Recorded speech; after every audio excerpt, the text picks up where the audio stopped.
додека на човек не му се случи нешто, сите сме во ред со неговото делување, со неговиот начин однесување, на сите ни е добар за дружба, на сите ни е добар на маса. Меѓутоа, кога ќе се најде во одредена неволја, сите некако се дистанцираат и тука е можеби најголемото општествено лицемерие кое што го живееме апропо сликата за Бојан Јовановски.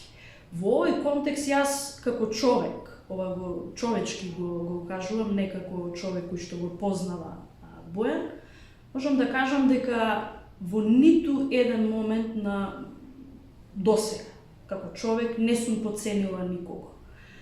Никогаш не ми било важно дали доаѓа од општествен статус за да ми биде пријател или е човек од обичните граѓани.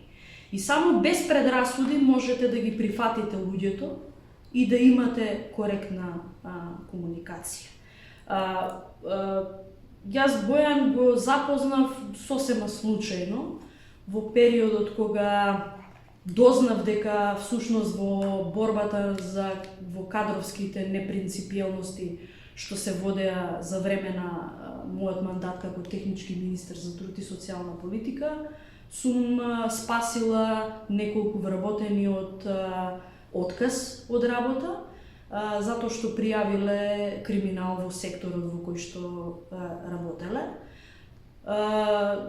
Го запознав како чин на желба да се заблагодари за спасот на неговата мајка, која што дознав дека работи во труд и социјална политика. Меѓутоа, мислам дека во тој период, можеби неблагодарно тоа јас да го зборувам, има луѓе кои што тоа и го доживувале и ќе го посведочат, ако сакаат, дека тој беше своевидна служба за социјални работи.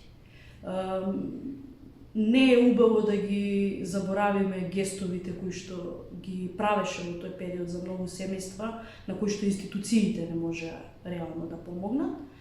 И во таква една спонтана комуникација ние станавме пријатели кои што делеа идеи, споделуваа размислувања за актуелни општествено-политички состојби, но секој кој што го познава Бојан ќе каже дека е добар принципиелен другар и дека е добар за друштво, добар за забава.